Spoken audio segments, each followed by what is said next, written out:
Hi Virgo, how are you? It's me, Lauren B. Welcome to the Untitled Tarot.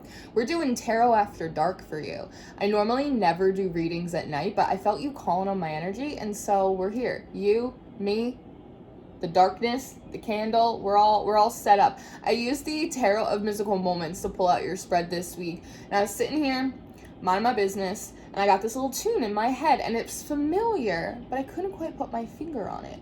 And I realized that it's this 80s song by the band Heart called These Dreams. And I'm going to link it in the cards for you at the end. Go listen to this. Go listen to this song, Virgo, and then come back to this reading.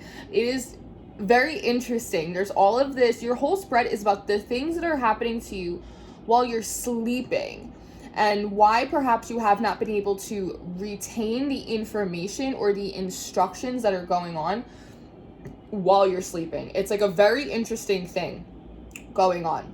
But let's pray as we do, and we'll start digging into it. Very good? Very good.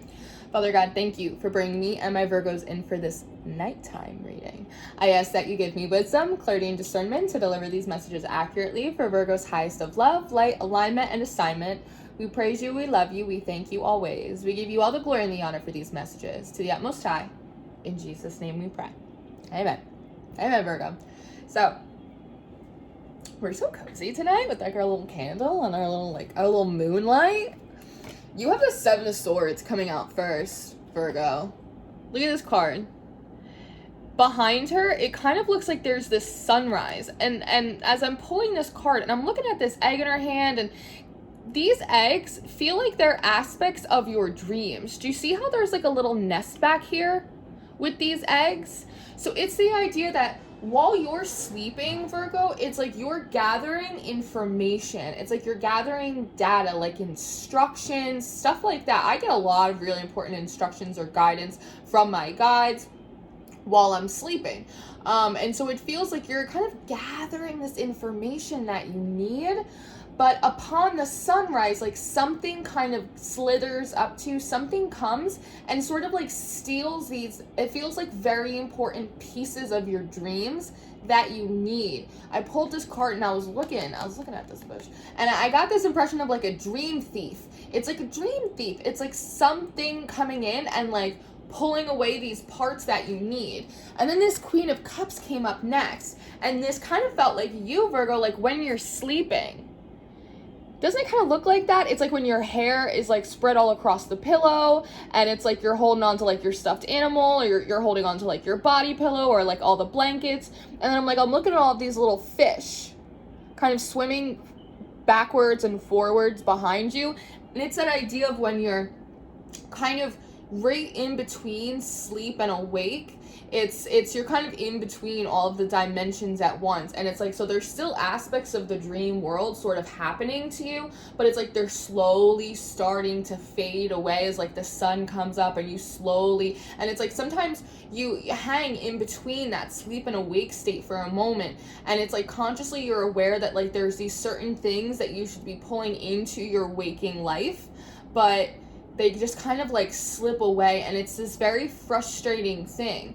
But it seems to be like something is coming in and intentionally trying to like steal these bits of your dreams so that way you don't have them when you are awake. And I think that is a very strange thing. It's a very strange occurrence. It's this like being visited by a dream thief in like the very early hours, and it's like I'm sitting here and I'm looking at these two cards, and this Seven of Swords is like hello suspicious, and I'm listening to these dreams by heart like over and over again on a loop, and it reminds me when you're trying to remember your dreams, especially if you don't normally dream, Virgo. For some of you it's extra frustrating because you just started dreaming again after like a long period of not dreaming or not remembering anything about your dreams.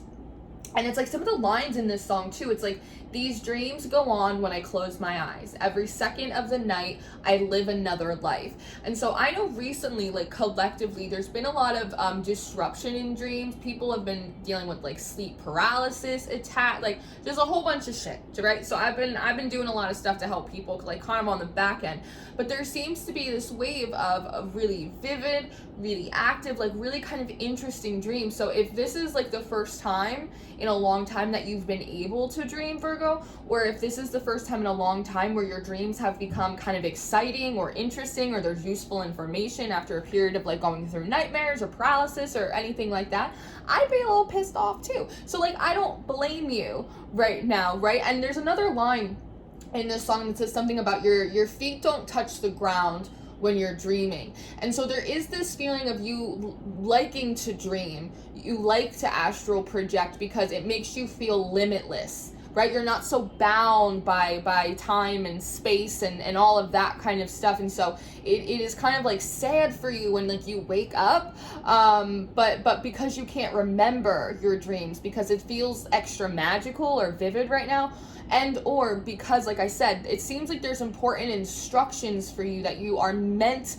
to be taking into your waking life and applying, but they're being kind of stripped from you before you get out of bed. Now we fall into this Fool card next, which is kind of an interesting thing because I see you during the day. It almost feels like a little haphazardly kind of like bumping into like these little signs and these little synchronicities. It feels like there are intentionally things being left on your path to trigger these aspects of your dreams that you may have forgotten, whether it's like a piece of dialogue or it's a sign or it kind of clicks something in your head and you go, wait, that was in my dream last night. That happened to me the other day. I was like, wait, I forgot I dreamed about that. Like, wait a second. And there's something about this flower. There's flower right here. It's again, it's this feeling of you're haphazardly, not even intentionally looking for signs outside of you to trigger what happened while you were sleeping or even things that happened when you were in the astral.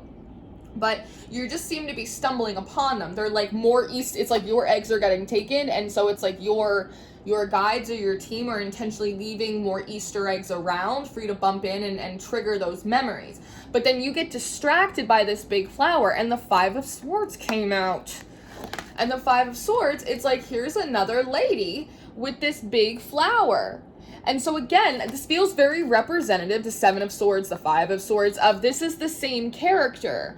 That it's like, even when you are awake, there's an energy coming in distracting you from the Easter eggs that are being put out for you by your team, your guides, your whatever, to help trigger these memories. So not only are they taking pieces of your dreams, but they are also preventing you from finding the blues clues that you need to trigger whatever remembrance that you have. It's like, it's a dream thief. We have to capture the dream thief, Virgo. I don't like this energy just because it's meddling.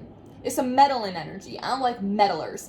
But the Two of Cups comes out next. And again, it's creating this separation between you and your astral self, you and your higher self, you and the information that you need. It's like the other half of the information. It's like, it feels like you're pretty good at deducing what you can from the pieces that you have left. It's like you're pretty good at filling in the blanks, but there's another element. There's like the other half of the story that like you're supposed to like come into union with.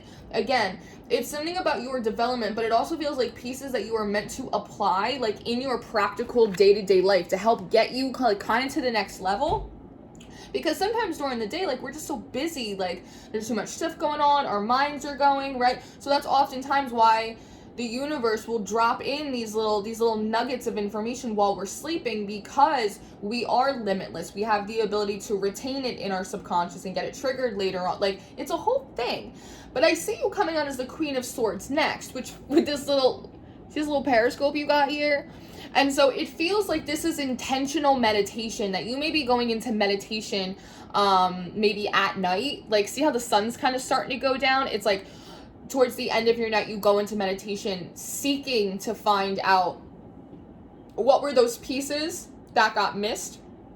What do these pieces that I do have, what do they mean? You might even be trying to figure out who this kind of dream thief energy is. But the Ten of Swords comes out next.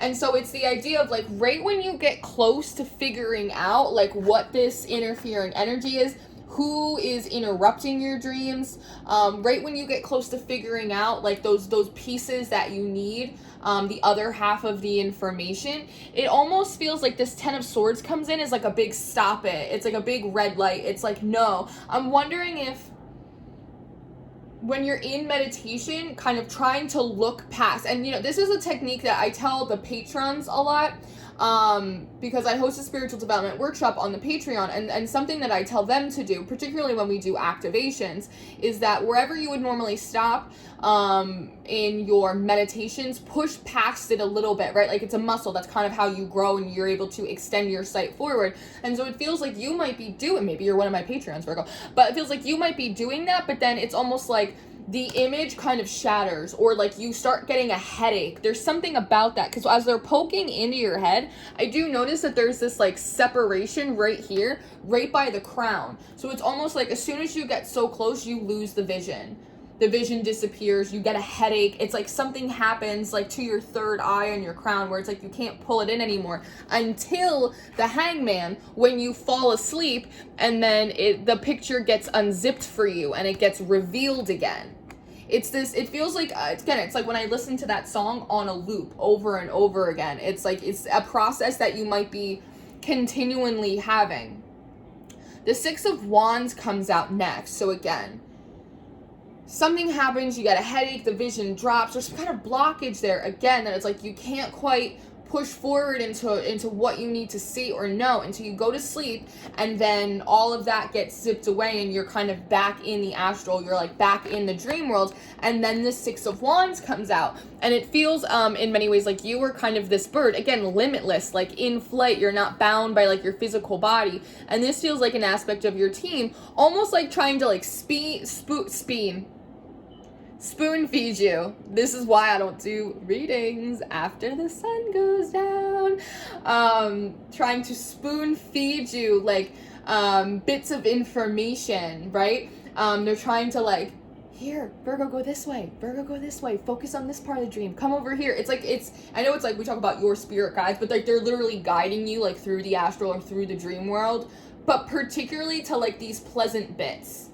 It feels like the information that you want, organize your thoughts, Lauren. So it feels like, yes, half of the information or the instructions that you need are somehow being taken away from you. And it feels like when you go back to sleep, your guides are trying to lead you to those special bits of information that you need, or the sweet spot in your dream world. But it feels like you're kind of a little bit like a dog with a bone. You're more interested in what is being kept from you, why it's being kept from you, who is trying to take these pieces of, like, what is the interfering energy. That's almost become more of your focus right now. Whereas your guides, when you're sleeping, are trying to lead you to the sweet spot in your dreams, where the good information is, where the nectar is, right? Because the Strength card is coming out next. And I just noticed this lion, he looks a little sad, like he got a thorn kind of stuck in his paw. And it's the idea of almost your guides letting you know, like, one, Virgo, you might not really want to know what this interfering energy is. Some of the information in your dreams, like, you might not want to know about that either. We do work out, like, it's basically, regardless of what this dream thief is doing, there are bits and pieces of the astral or of your dream world that you don't want to remember necessarily, because it might bother you when you wake up. Now, the reasoning for that, Virgo, is because we play out a lot of, like, I call them dead timelines in our dreams. We play out a lot of karma in our dreams. We work out, just subconsciously, like psychology, we work out a lot of frustration, a lot of fear. Like, we work out a whole bunch of stuff in our dreams. And some of that stuff might not be productive or applicable to moving you forward in your day-to-day life. So yes, there is interference, and it is keeping out some of the good bits that you need, but there are aspects of some naughty bits. That's what I'm going to name your reading, naughty bits. Some naughty bits or some more upsetting information. So it's almost like the dream thief is taking like bits of the good stuff, but your guides are taking bits of the bad stuff. And so it's this funny kind of thing. And so it's almost like they're just like, Virgo, focus on the good stuff. Focus on what you do remember. We're helping you try and remember. But don't like read too much into it. Don't go looking for the dream thief necessarily. Like, we're gonna handle it, but it feels like something you're not gonna let go of. And I understand that because you can be stubborn, Virgo. And I get that because I'm stubborn. But the Four of Swords comes out next. And so it's the idea of, I don't want to dig too deep in that. I don't want to dig too deep in that. So the Four of Swords comes out, which again, it's another visual of you sleeping. But in this one, all of these little feathers are kind of falling on top of you, which gives me the impression that when you bring this up as a concern, in petition and prayer to your guides, screaming at the moon, whatever you do, it feels like they more actively are trying to help you remember pieces, but the good pieces, when I see feathers, I see them as like angelic guidance, like it's that kind of thing. But the King of Cups is coming out too. I think in many ways, Virgo, they may be trying to balance out whatever negative effect this dream thief energy is having on you. Because with the King of Cups coming up next, it's kind of this idea that you may wake up sometimes and you might not feel very good. See how there's like these sharks in his belly? Like you might wake up and feel kind of like nauseous, or you might have like a stomach ache. The Knight of Wands comes out after that too. So like I'm wondering if like you might wake up and just like you scratched your eye, or again, like you might not feel super great. You might feel like extra sore. Like there is something that whatever this is happening in the astral, whatever is happening in regard to this dream thief, you might wake up with some like physical effects of that lethargy, like whatever it may be, right? It's like once you take your head off of this pillow and you've kind of taken stock of whatever bits of the dream you can remember, you might notice some like inconsistencies or some uncomfortable feelings like in your body. And I think that's part of why they're trying to get you to focus on the positive information you're able to pull in, or the positive aspects of your dreams, because some of the stuff or some of the origins of what may be causing this, you might not really want to know about. Right? Because it might be something that is going to be handled, like your spirit team might handle it, or it might be something that's temporary, or you might be playing out a timeline or like some karma in a dream with like some people that you don't really want to know that storyline, just play it out. It's that kind of thing, right? And again, I don't want to dive like too deep. I don't want to dive too deep into it, but I hope you are picking up what I'm throwing down.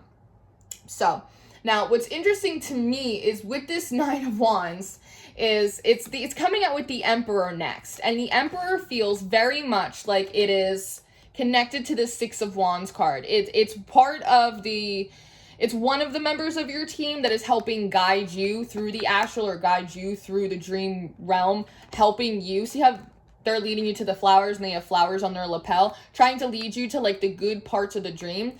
But with this Nine of Wands, part of it feels like you're taking it up with like the CEO of the dream world. You're like, okay, listen, I get it. Maybe there's some stuff I don't want to know about that may be happening. Like, listen, maybe this interfering energy is not one that I want to get too familiar with, but like, I want to know what's going on. If I can't figure out what's going on there, then at least I want to talk to you about some information that I may be missing. I know there may be some instructions. I know there may be some experiences. Like there's something going on. And if you won't tell me what's going on with the dream thief, then at the very least, help me figure out like the other half of this message, is a little bit of what it feels like.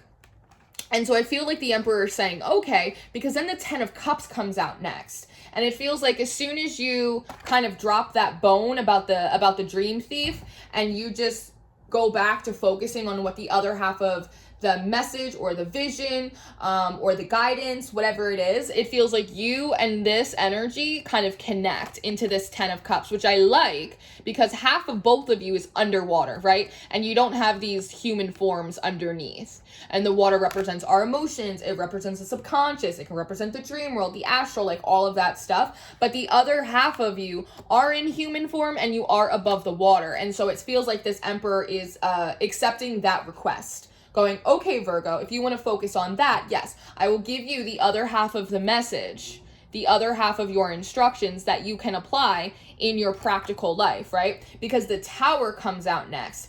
And I actually kind of enjoy this a lot, because this Tower is a big blockage. It's the thing that has been preventing you from seeing the productive parts of your dream that have the information or the vision or the instructions that you do require. And I just see this female figure kind of holding onto it, like trying to prevent this Tower from coming down.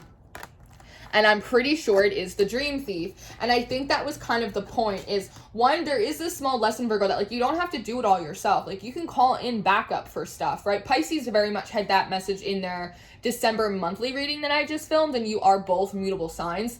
And so I did kind of see a theme with that with the mutable signs so far that I filmed for December. But there actually seems to be something about the Emperor, because the Emperor is very orderly. So the Emperor kind of wanted you the whole time to come in and go, can you get rid of this blockage then? Like, I can't capture the Dream Thief because I can't figure out who it is. But you know who the Dream Thief is. Can you go capture it? I just want the good part of the information that I need to figure out what I'm supposed to do, like, in the daytime. And they go, absolutely, perfectly. And when your energies fuse together, it's like this bonded pair that can't be shaken up. And that starts to tear down this blockage that the Dream Thief set up for you to keep you from seeing the aspects that you do need to see, that you do need to be aware of. This thing, whatever it is, it could be a person, or if it's just an energy, it doesn't matter. I don't want to dig too deep in that. Whatever it is, it lives on like a fear frequency. But fear is not a factor for you, Virgo. So the cool thing is, though, is that after this blockage gets removed, the World card comes out. And so all of a sudden, there's this big opening up. And I know it says the World, but I want to put the word other in here. It opens you up. The blockage is removed. Your Dream Thief is captured. And all of a sudden, you are opened up to the other world. The astral, the dream world. It's like almost like your playground now. Like you have be careful in the astral, but it's the idea that like you have access now. Like you have the ability to be able, because her dress is a map, to be able to kind of like chart where you're going, figure out what points, figure out the storyline. It's like, you're like Aladdin. It's all open up to you now, because then you come out as the magician, which I really like. And when I pulled this magician card, I heard gatherer. And it reminds me of this card in the mystical shaman oracle that I have over there called the Gatherer. And the girl has like pumpkins and gourds, and she has all of the stuff that she gathered out in the wilderness. And in this magician card, it feels a little bit like that. Now you have access to all of the information in the dream world. You might be remembering them more clearly. And that allows you to pull in the elements that you need. This hat almost feels like a goodie bag. It's like the thing that you take with you when you wake up in the morning, right? It's like, I have this element, I have my swan, I have my duck, I have my hat. It's like I have these little bits, right? Because then you have the 9 of Pentacles coming out as your last card in this spread. And so as it opens up to you, you have the ability to like take your little basket, right? Like Dorothy, and pull in the aspects from your dream, the information, whatever it is that you need, and take it with you. And then when you wake up, you have all of the resources that you need in order to, again, apply them to put yourself in a better position. 9 of Pentacles, that's independence, that's self-esteem, that's worthiness, that's stability, it's security, it's money, it's like all the stuff. It's like the cheat code. It's like Rosebud. You ever play The Sims? And you put in a little rosebud code, and it's like, ooh, abundance. It's like, that's kind of what it is. I know it's a funny way to put it, but that's sort of how it comes through. So, Virgo, sweet dreams. I am going to go and pull a few more cards and do an extended reading for you. If you're interested in your extended reading, the link will be in the description box, as well as your November monthly reading. I've got so many monthly readings going on right now. I don't know if I'm coming or going. Your November monthly reading and the extended to this reading will be the top 2 in the description box. I do offer personal services, so if you want a personal reading, my booking information is below. If you're interested into joining our Patreon workshop, come on. We're having a really good time over there. We also have all of the extendeds and all of the monthlies if you don't want to get them single file on Vimeo. All that stuff's down below. Lots of goodies. I love you very much, Virgo. Thank you for being here. I hope you have a good evening and sweet dreams.